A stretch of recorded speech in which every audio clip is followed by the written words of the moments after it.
Welcome, everyone. My name is Becca Fisher, and I am a Senior Demand Gen Manager here at ZoomInfo. I'll be your host and moderator for today's presentation. Today, we're going to discuss how ZoomInfo's Data as a Service helped fill one of the largest information technology companies in the world, IBM, fill that hole in their contact data management approach. I'm going to go ahead and introduce today's presenters. We have Jamie Muirhead. So as Vice President of Sales for ZoomInfo's Data as a Service Suite and Operations OS platform, Jamie leads a team of specialists dedicated to helping enterprise customers navigate their unique data challenges. With over 10 years in data management and a keen understanding of the evolving data landscape, he collaborates closely with clients to tailor solutions that meet and exceed their data strategy goals. Welcome, Jamie. Thank you so much for joining. Next, we have Anne Sheeman. She is a member of IBM's global digital sales team. She is responsible for managing sales transformation programs for digital sellers. In this capacity, she led the team that conceived of the territory planning and prospecting tool and has continued to represent the business requirements as the tool has matured. Welcome, Anne. We're so excited to have you on today's presentation. And lastly, we have Andre Wardowska. Andre is the product owner of territory planning and prospecting on IBM's CRM transformation team. He is passionate about optimizing the seller experience across the entire CRM tool stack. Andre led the work to seamlessly integrate the ZoomInfo data cubes within territory planning and prospecting, and continues to work on initiatives focused on improving efficiency and productivity for both sellers and clients. Welcome, Andre. So excited to have you join us today as well. All right, so thank you. Now that we're done with our intros here, we're going to go ahead and dive into the agenda. We're going to kick things off with an overview of ZoomInfo's Data as a Service. Then we're going to dive into IBM's experience, including what the team wanted to accomplish, the challenges they faced, the things that they took into consideration, why they went with ZoomInfo, how this data is actually ingested and incorporated into the tool that IBM built. IBM will then share some snippets of the tool they built, which integrates with ZoomInfo data. They're going to discuss some of those key takeaways that they had from this initiative, including the value of that tool they created for their sellers and some of the key lessons that they learned during that build phase. And with that, Jamie, I'm going to go ahead and pass things off to you to get things started. Thanks, Becca. Throughout my career, I've engaged with thousands of customers, primarily focusing on the revenue and go-to-market aspect of their business. What I've seen, regardless of the organization's size or industry, is that they all struggle with B2B data they're using to go to market with. A significant portion of businesses are plagued by data that is incomplete, inaccurate, and inconsistent. This isn't just a minor inconvenience, it's a major roadblock to go to market. An alarming 40% of B2B leads contain data that's either invalid, incomplete, or duplicated. This isn't just about numbers, it's about missed opportunities, wasted resources, and misguided strategies. Flawed data cripples go-to-market motions, leading teams down paths that don't yield results. It's like navigating with a faulty compass. You might move fast, but not in the right direction. In today's digital age, sales and marketing professionals have a plethora of tools at their disposal.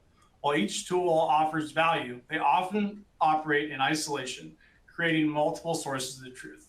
These isolated data repositories, or silos, hinder a unified view of customer data. The inability to stitch together these disparate data assets means teams can't build a comprehensive view of their customers. This lack of clarity directly impacts decisions, making them less informed and more based on guesswork. Beyond the quality and silo issues, there's a challenge of depth and breadth. Businesses need to know not just who their potential customers are, but when they're likely to make a purchase. Without this insight, businesses are essentially shooting in the dark, hoping to hit the mark. They lack the understanding of who's in the market for their offerings and when they're looking to buy. This gap in knowledge means missed opportunities. It's just not about having data, it's about having the right data at the right time. Without it, even the best go-to-market strategies can fall flat. It's these challenges that inspired us at ZoomInfo to craft our suite of data products and solutions with our database as its cornerstone. Now let's start by discussing what makes ZoomInfo's data unique. Firmographics are the backbone of any B2B go-to-market strategy, but ZoomInfo takes it a step further. Beyond just company names and top-line numbers, our data delves into the true shape and size of companies. Where are they located? How many employees do they have? What's their annual revenue? What's the growth compared to 5 years ago? What industry are they in, et cetera? Many want to show the global footprint of a company. What's their corporate hierarchy structure look like? Who is the ultimate parent? And what are the subsidiaries within those? Where is each of those subsidiaries located? We go even further by layering in knowledge about the technologies a company employs. What technologies have they installed or uninstalled recently? Who are we competing with? Who are we complementary with? What's our market penetration compared to tech serving this particular industry? We give go-to-market teams a deeper view into the businesses that operate globally. Secondly, and arguably more important, are the professional profiles, the contact data. Even in a B2B motion, yes, you're selling to businesses, but companies don't make buying decisions, people do. So understanding those buyer personas is key. Which titles make up your buying committee and which specific people are currently in those seats at the time of the specific play you want to run at them.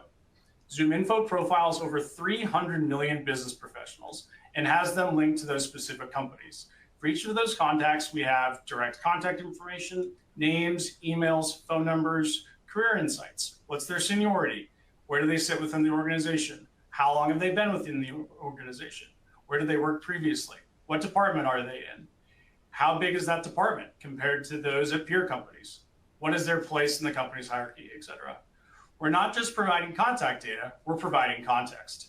This depth of information allows sales and marketing teams to tailor their approach, targeting not just any professional, but the right professional, their ideal customer. Both of these data sets, the company and contact data, are foundational. They help businesses understand the who, which businesses and which contacts within those businesses they should go to market with. But beyond the who, the really important information helps businesses answer the when. When are businesses really in market for our products and services?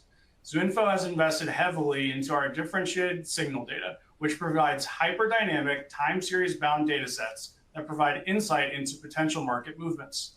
Examples of these signals could include growth indicators. Is a company expanding or downsizing? Have they announced new hires or layoffs?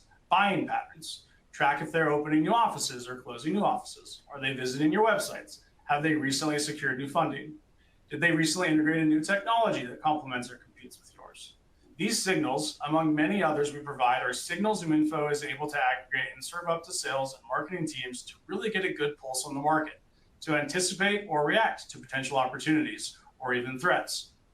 So we've combined all of these insights together to create the ZoomInfo platform, a suite of persona-based web applications for sellers, marketers, recruiters, and operations professionals to access these insights.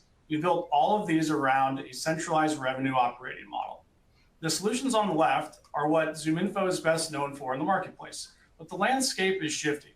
Gone are the days that sales and marketing teams are just working in their CRMs and marketing automation tools. This data is being centralized, and these GTM teams have their own need to make data-driven decisions across tools. It was that exact impetus that drove ZoomInfo to build our data as a service offering. ZoomInfo's data as a service is our suite of data products and services that extends beyond our platform solutions by providing customers direct access to the data that powers them. So while our platform solutions provide a number of native integrations, DaaS delivers the data customers want at scale, how, where, and when they need it. There are two main ways to receive this data off platform: data cubes and APIs.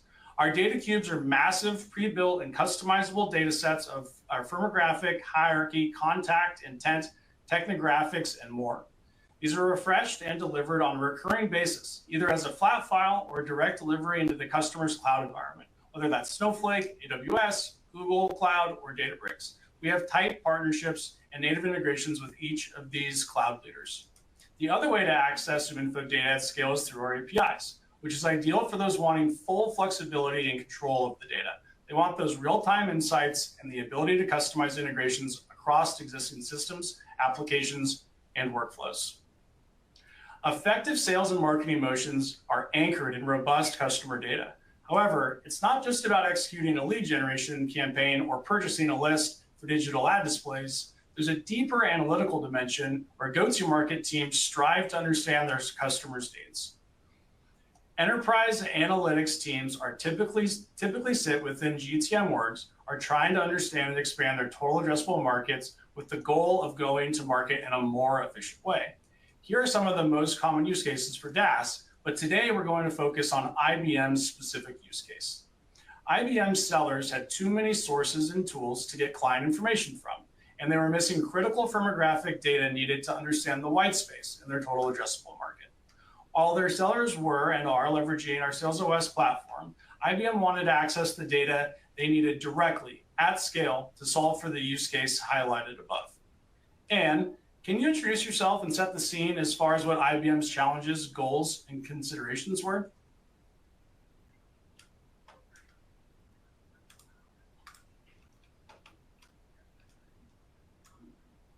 Oh, Anne, I think you're on mute right now.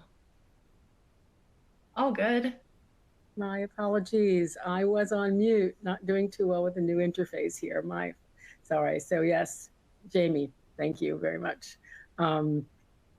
The slide that you were just showing does convey the fact that we were addressing several different types of issues and problems that you've reviewed as we embarked on looking for a solution to these things, which led us to ZoomInfo. So we had two specific, really dominant business challenges that we were trying to deal with. When we were designing our territory planning and prospecting tool, we were very focused on being able to provide data not only on our own existing accounts, but also on companies that were not yet clients. Initially, the only data that we had was our own marketing data. And while this got us started, it was clear that we needed to augment that with third-party data to support the work of our sellers who were focused on acquiring new clients. At the same time, we also had clear feedback from sellers that the contact data for our existing accounts needed a better refresh and enhancement. And we needed to make sure sellers had the most comprehensive data possible when engaging with an existing client. That's what led us to ZoomInfo.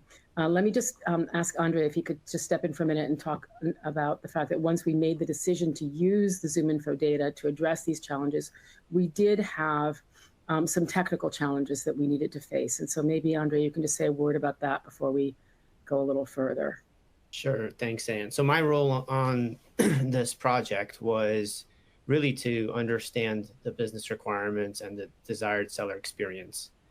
And working closely with Anne and sellers to do that, and then leading this initiative from design through delivery. And the technical challenges that we had in front of us, there were two that come to mind. One was the sheer size of attributes that ZoomInfo offered, which is excellent, but we had to figure out how to take what was 200 attributes and limit it to a subset that sellers found most valuable, so that we limited the noise, but just provided what was absolutely the most valuable to them on the screen so they can take action. The other technical challenge we had data, as Anne mentioned, internally, but we also had a lot of external data coming in. We had 9 different data sources between intent, competitive install, revenue, internal revenue data, internal install data. There's just a lot of stuff that we had to merge and make sure that from a seller's perspective, it was all cohesive. It sort of, when they saw company A, the data represented all of company A. We didn't have duplicates because one source spelled company A differently than another did with an INC at the end or something like that. So we had to reconcile those kinds of things, and we also had to make sure that the contacts associated with company were accurate and correct and complete. So doing all of that across all of those sources was very challenging. And I'll hand it back to you to talk about the needs and outcomes that we had in mind. Yeah, thanks, Andre. All that was really important to talk about, really underscored the importance, because our key outcome that we were looking for was to provide an integrated platform for the sellers with all of the data that they needed. And as Andre mentioned, we had a lot of data sources when we created, from the early days of designing our territory planning and prospecting tool, we call TPP.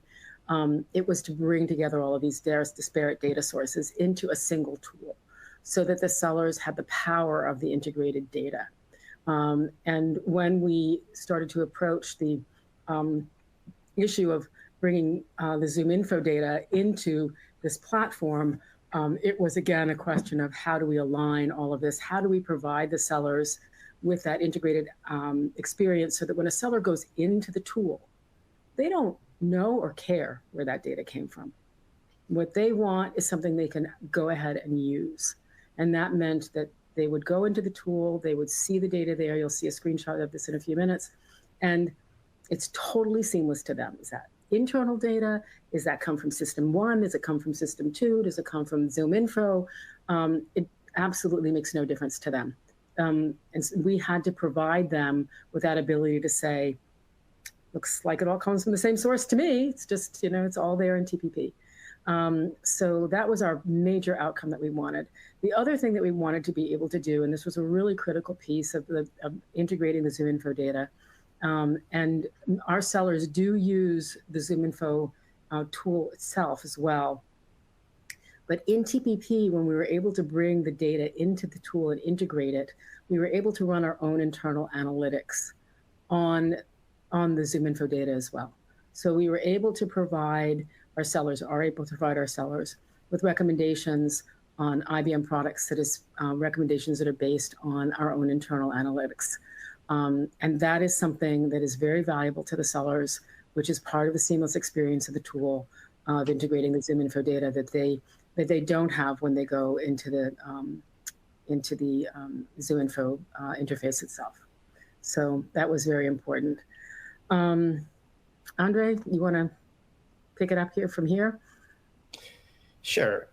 So what were some of the key considerations in trying to design a solution? Well, I think it's on the next slide. Yeah, here we go. So there was a lot of work, obviously, in order to take our current data and reconcile it with the incoming data, make sense of the company and account and contact data that we already had, and make sure that the new data coming in either enriched it, meaning if we had incomplete pieces of that data, we wanted to fill them in. And if we didn't have information on certain companies, we wanted to obviously create new company records and then also provide contact data associated to those companies. So the process involved kind of putting our data together in what's referred to here kind of in the center area as the master data that collects the data from all the different sources. And then our front end, our territory planning and prospecting front end would call that master data to bring everything back. So the complexity was more in how you do the reconciling. I think the architecture, is just a very simple diagram, but you can see it generally involved consolidating the data and then being able to extract it when a seller needed it. So challenges involved also, we had Dun & Bradstreet as another source of data. So we had to reconcile ZoomInfo company and contact company and location records with Dun & Bradstreet identifiers. We had our own internal identifiers that we had to work through and reconcile. So that was kind of at a high level. I'll go into a couple screenshots of TPP specifically to kind of talk about a couple of other points. So on the next slide, territory planning and prospecting, one of the things we really wanted to make sure was it was going to be a very easily accessible tool for sellers. So the priority was to actually get it integrated within our Salesforce CRM solution, which we call the IBM Sales Cloud. So it's just another tab that you can add inside of the IBM Sales Cloud.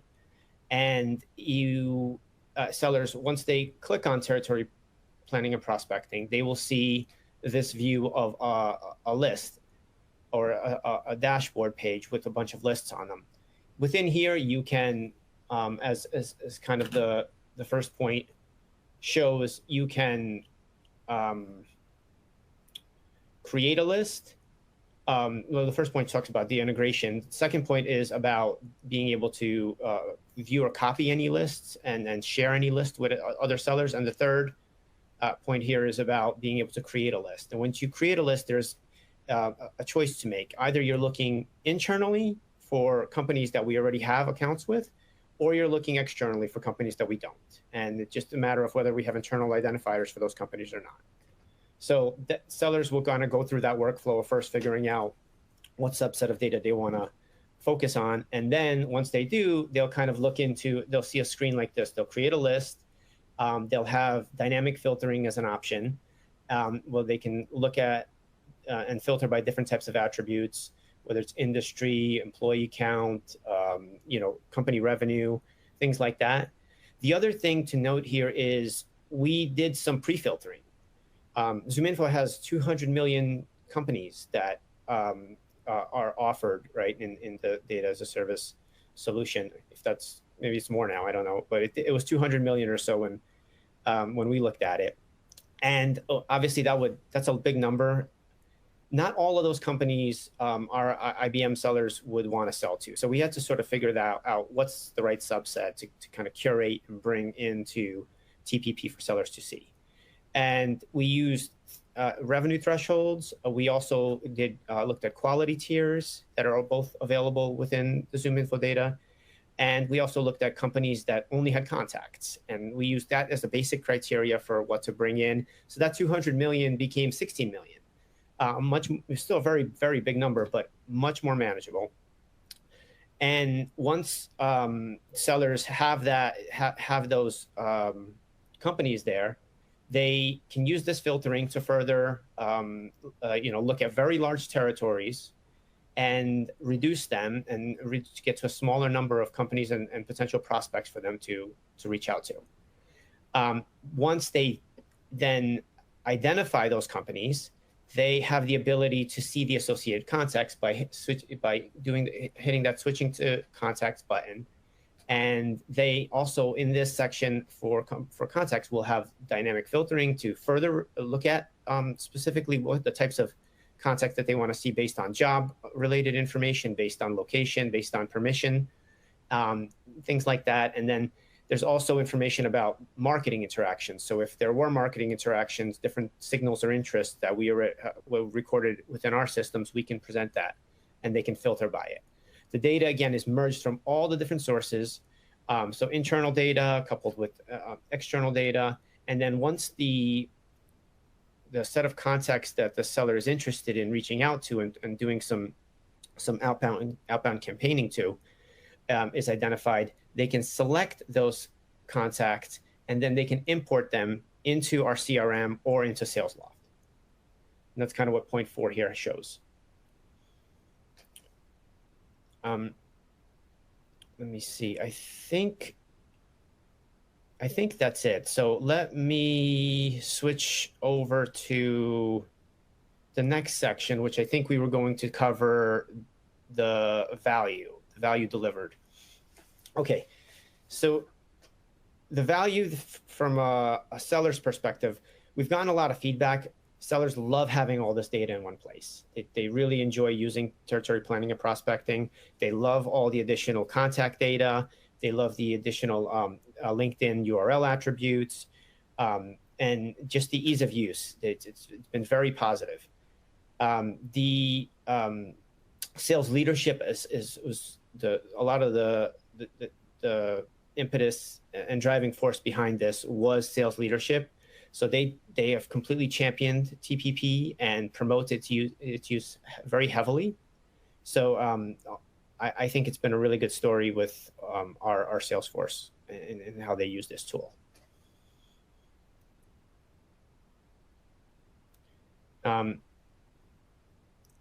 next thing I wanted to mention was the So we have actually some metrics around how sellers are using TPP and the growth that we've seen. TPP, since the implementation of the ZoomInfo, has seen a 25% increase in growth in terms of usage, and both in the number of unique users and how many lists have been created as a whole. We are also starting the process of tracking how certain attributes and filters are being used to see really what's valuable and what's not, and in an effort to continue to simplify, right? If certain fields or filters are not being used, we want to get rid of those and make the user experience a little simpler. Similarly, get feedback if we're missing anything. So, and then the other metric we are working on pulling together is really, is this leading to outcomes? Is finding a company in TPP and taking it through this workflow leading to opportunities that are being won? Is there a correlation? Is the ability to use our IBM recommendations through the TPP tool leading to better outcomes? Things like that we want to better understand and improve upon. And Andre, let's also mention that we've been getting some very good feedback from the market, and this tool actually won a Stevie Award this year. So yes, that was, how could I forget the Stevie Award? For the team for that. So yeah, a silver Stevie Award, but still very, very positive market, external market feedback on the tool. Thank you, Anne. Thank you for adding that.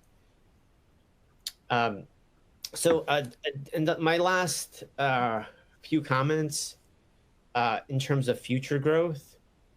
So the partnership with ZoomInfo has been wonderful. The project this complex means there's a lot of questions along the way, and the ZoomInfo team have been great, responsive collaborators, and we've been working closely to get their input around what quality of data we want to bring in and what what certain fields mean.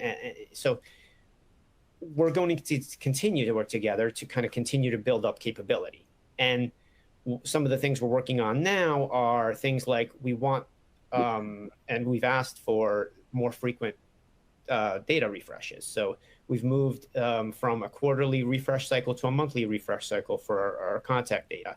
And we're looking at even increasing or improving the refresh for our company data to be closer to monthly as well. Similarly, competitive install information is also included in this technographic information is included in the data cubes, and we want to be able to use that data to sort of complement the HT Insights information on competitive install that we already have. So we've started that work. So there's definitely things being worked on, capabilities being added, and yeah, it's been a very exciting project. So I think that's it from my end. Yes, yeah, and we're going to go ahead and dive into Q&A now. I just want to quickly, thank Jamie, Anne, and Andre for walking us through, that value of merging the ZoomInfo data with that tool over at IBM for your seller team. And also congrats on the Stevie Award. That's awesome. It's always nice to sort of see a large project like this be recognized externally after all that hard work. So I just want to also call that out as well. So I'm going to go ahead and take a peek at some of the Q&A that rolled through. So give me one sec here. All right. So Jamie, I think this is a good question for you. Robert in our audience asked, how does ZoomInfo handle data security and ensure the protection of sensitive information during delivery? Yeah, I can take that. From a DaaS perspective, we really are generally pushing data from the relevant cloud data warehouse provider to the client's data warehouse. The data warehouses typically use like AES 256 or TLS 1.2 encryption. In general, in DaaS, the data doesn't leave those data warehouse environments. So we are pushing the data from our environment into the customer's tenant in their environment. And again, that generally is encrypted, but we rely pretty heavily from a DaaS delivery perspective on the current privacy and security infrastructure of the data warehouse partners. Great. Thanks so much, Jamie. Robert, hopefully that helped answer your question there. And we just had a follow-up question sort of to that, that Elizabeth just posed from our audience. Andre, this sounds like a good one for you. How does IBM protect contact data once it's in the tool itself? So kind of building off of what Jamie was just talking about. Yeah, sure. So permission suppression status for every single contact is based on GDPR rules. And IBM has permission suppression information on individuals based on interactions. So if we have permission to contact a particular person through phone or email, our systems will record that, and TPP will show that, and you can filter by it. If we don't have that individual's consent and permission, what we will do, we will use the country opt-in, opt-out defaults as a starting point, and then as interactions do occur, we record that internally and then use it going forward. So, yeah. Great. Thanks so much for kind of building off of Jamie's point. And I know privacy is a really big deal in this industry right now. So it's really great to know that all the right precautions are being put in place there. We have time for just one more question. I thought this one was pretty interesting for the IBM team. Jonathan asked, on IBM's most recent earnings call, CEO Arvind Krishna said that IBM is helping customers understand how AI can be used to automate tasks, make better decisions and speed up and improve customer experiences. On that note, how are the internal teams at IBM thinking about doing more with this data in regard to the predictive generative AI? And I think on the prep call, we talked a little bit about AI. So did you want to take this one? I can get myself off mute. I can take that question. So yeah, absolutely. So I think one of the main things that's been talked about on this call is the effort and the importance of data integration and data quality. Jamie mentioned it, Andre mentioned the challenges we had about that. And that is absolutely the first step in being able to take yourself on the journey into a generative AI journey. I think all of our clients know that IBM we have our own internal generative AI and AI for business solution called Watson X. And internally, that's the tool that we use to provide these capabilities within the company. In order for us to start on that journey ourselves using our Watson X capabilities, the very first thing that we needed to do was get our data house in order. And that is exactly what we've been doing, as we said, together with ZoomInfo and the work that Andre and his development team have been doing. And that's our first step. I have to say, this is a big, big and very important first step. It's not trivial. And we're not quite there yet. But we know that once we get there, we'll be able to start considering how we can start to incorporate more AI capabilities for the benefits of our sellers. We are definitely starting down that road. Great, awesome. Thank you for that really thoughtful answer. That was a loaded question, so appreciate you kind of walking through that, Anne. Jamie, did you have anything to add to Anne's points there from the ZoomInfo perspective? Yeah, I think the way that we view AI as it relates to B2B data is garbage in, garbage out has always been a challenge, but it's really amplified by AI. There are foundational elements of go-to-market and using AI that rely solely on data. And when that data is inaccurate, you're going to be building incorrect models, and you're actually going to be potentially automating from incorrect information that's going to yield to incredibly poor customer satisfaction. You're going to be potentially saying inappropriate things to target customers. You might be referring to them by their wrong names, using the wrong titles, sending information. And again, it's just erroneous when it's automated. So I think, our view is that AI actually is a big tailwind to our business. Again, data hygiene has always been a challenge for the industry, but AI really kind of shines a bright light on the necessity of a clean data asset in your go-to-market. Great, thanks. I definitely agree.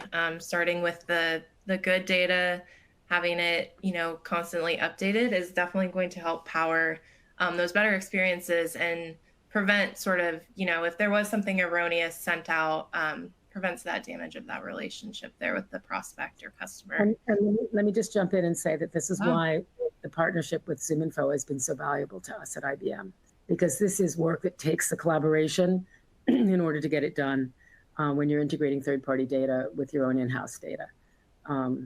So just a real shout out to the collaboration that's been happening here between ZoomInfo and IBM. Our sellers are thrilled with it, and we're looking forward to making it better and better. Awesome. Great. Thanks so much, Anne. Yeah, excited as well to continue this project forward and improving everything as things go.